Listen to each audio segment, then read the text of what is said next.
Case. അപ്പോൾ നിങ്ങൾ ഈ കാണുന്നതാണ് ദ പൾസർ 200. ഇതിനെപ്പറ്റി ഒരു വണ്ടിയുടെ കളർ നിങ്ങൾ നോക്കണ്ട, അതിൻ്റെ ഓണർ റീപെയിൻറ്റ് ചെയ്യാൻ വേണ്ടി പെയിൻറ്റ് വാങ്ങിച്ചു കൊടുത്തത് മാറിപ്പോയി. അങ്ങനെയാണ് ഈ ഒരു റെഡ് കളറിൽ കിട്ടിയത്.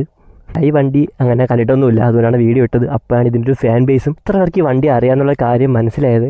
അതിൽ കുറേ പേരിട്ടൊരു കമൻ്റ് ആയിരുന്നു, 90s കിഡിനോട് ചോദിച്ചാൽ മതി, 90s കിഡിന് അറിയാം, എനിക്കിത് എന്തുകൊണ്ട് അറിഞ്ഞില്ലെന്നൊക്കെ. അപ്പോൾ ഞാൻ 90s കിഡ് ഇല്ലാത്തതുകൊണ്ടാണ് അറിയാത്തത്. ഞാൻ 2001 ജനിച്ചത്, അതുകൊണ്ട് ഈ ഒരു വണ്ടിയെ പറ്റി എനിക്ക് നേരത്തെ അറിയില്ലായിരുന്നു. പിന്നെ അതിൽ മിക്കുള്ളവരും ഇട്ടൊരു കമൻറ്റായിരുന്നു ഈ വണ്ടി ഒന്ന് ഓടിച്ച് നോക്കണമെന്ന്. അപ്പോൾ ഇത്രയും പേര് പറഞ്ഞു കഴിഞ്ഞാൽ വണ്ടി എന്തായാലും ഒന്ന് ഓടിച്ച് നോക്കണം. ഞാൻ ഒന്ന് ജസ്റ്റ് എടുത്ത് ഓടിച്ച് നോക്കിയായിരുന്നു. അപ്പോൾ ഇതിൻ്റെ പവർ എനിക്ക് മനസ്സിലായെന്ന് വെച്ചാൽ എനിക്ക് എൻ്റെ ഇരിക്കുന്ന ഒരു BS3 പൾസർ AF 200 ആണ്. അതിൻ്റെ അത്രയൊന്നും പവർ എത്തിയില്ലെങ്കിലും ഇതിൻ്റെ പവർ നല്ല രീതിക്കുണ്ട്.